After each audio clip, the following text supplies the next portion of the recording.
Welcome everybody to the Single on Stilettos Show. I'm Suzanne Oshima and I'm a matchmaker and dating coach at Dream Bachelor and Bachelorette, and I'm also the founder of Single on Stilettos. Today we have on our show Iris Benrubi, and she's a relationship and intimacy coach at Simply Success. And I'm so excited to have her here today because today she's going to tell you, will I ever find love? Because I hear all too often that women get discouraged with dating, they hate dating, and they're just wondering, am I really ever going to meet the right man and get into a long-term relationship that leads to marriage? So Iris is going to tell us. So before we jump into it though, Iris, tell our audience how you became a relationship and intimacy coach. Yeah, so I was well into my third career at this point when my daughter presented me with an opportunity to learn how to do some training. And then when I learned the principles in the course and I applied them to my children, I realized, oh my God, when you're aware of how to do things differently, you get different results. This is what I want to do for people. So I went back and I got my master's in counseling psychology. And what I realized as I began to see clients is that the quality of their life, especially their social life, was really a reflection of their ability to be emotionally intimate with themselves. And so that was my quest, to really help people create emotional intimacy with themselves so that they could have deeply connected relationships with other people. I think that's great. And I just want to stress one thing that you said in that is that it's so true. Ladies, if you're not meeting the right man and the same thing keeps happening in the dating scene and you're not getting into a relationship, you need to start doing things differently, because if you keep doing things the same way, you're going to keep getting the same results. So that being said, Iris, tell our audience how women can get out there and find love. So give us your first tip. Well, I think you said it exactly. It's really looking at what have you been doing until now and do something different. So it could be the type of guy that you've been dating, the places you've been meeting guys. If you've been meeting them at bars, that may not be the place to go. You want to look at, what are the characteristics of the guys that you're dating. If it's not working out for you, you may want to start to look for something different. So I think you said it great. So I'm just repeating what you're saying.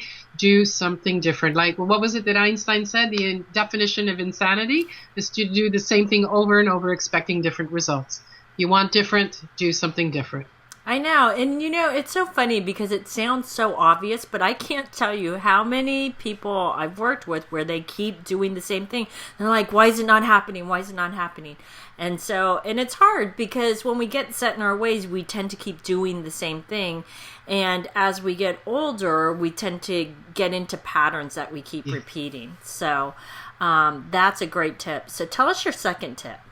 So the second tip, I'm actually going to talk about anxiety, because getting into a relationship, there's a lot of risk.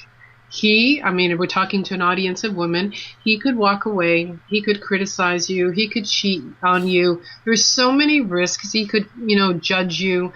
So when that risk comes up, we have different ways of dealing with our anxiety. Some people push the person away to create some space, and that's a person with an avoidant attachment style. Or for women that are more anxious attachment style, they will turn themselves inside out to try and figure out how to be that way with him, whatever it is that he needs. And if he starts to create some space, she'll figure out how to do what's called protest behavior, which is how to hook him back in, because they're not comfortable with the space in a relationship. It's a bit of a catch-22, because when a woman is anxious and she wants to be close to her man, if he needs space, he actually feels like he's suffocating. The more you run after him, the more he suffocates. The more you feel suffocated, the more he pulls back. The more he pulls back, the more you want to chase him. And it's like this never-ending thing until he says, okay, I'm done. I can't do this anymore. And so really what it comes down to is managing our anxiety. It's learning to soothe ourselves so we're not dependent on a man to soothe us, so that when you can soothe yourself, you're not chasing your man. And when there's space, you can go, okay, I'm safe. I'm not suffocated. I can step back in. That is so true. And I've seen that a lot, where a woman, how you showed that, is the woman keeps going towards it and he keeps pulling away. And it's the same way. And I tell women, if a man kept doing that to you, you'd start to pull away too. And I always tell women, it's a push-pull dynamic.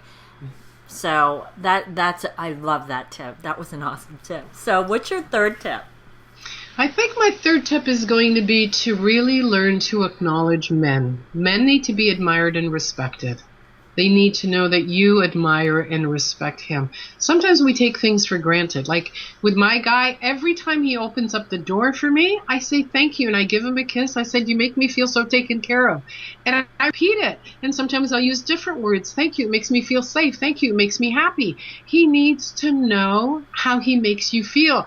If you like something and you want him to repeat, don't complain. Let him know how it makes you feel. When he feels like a man needs to know that he can contribute to you.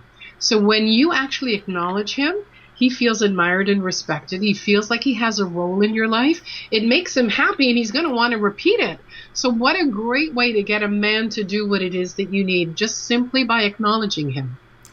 This tip is so important because I can't tell you how many men say that a woman takes things for granted, whether it's on a first date or they're in a relationship or even that they're married, is they start to just say, oh, well, that's expected. He should do that. He should open the door for me. He should pay for dinner, whatever it is.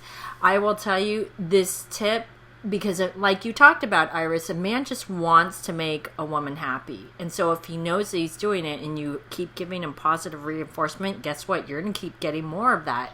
And when women say, well, he stopped doing that. Well, did you stop thanking him and appreciating him for those things that he's doing? And I will tell you, Iris, you're absolutely right. Because my fiance, he tells me all the time how much he appreciates when I thank him for the littlest things. He's like, oh my God, like just yesterday, I thanked him for buying me Starbucks and breakfast. He was like, God, you're so sweet. I don't take him for granted, even though we're engaged. So it's really, really important. So these have been some great tips. So Iris, tell our audience how they can find you. Yeah, so they can find me at iris@simplysuccess.ca for Canada. And if the women are interested in the 8 principles on how to have your man love, adore, and cherish you and give you what you need and treat you like a queen, then just send me an email and just put in the subject line ebook and I'll send that off to you. Awesome. Well, thanks everybody for joining us on the Single on Stiletto Show. Our show is available both in video format and podcast format. If you like to get the videos, you can go to singleonstilettos.com. And if you like to get the podcast, you can download it from iTunes. If you like to get our free ebook on the 3 secrets guaranteed to attract any man based on scientific research, you can click right here on the video or you can go to singleonstilettos.com.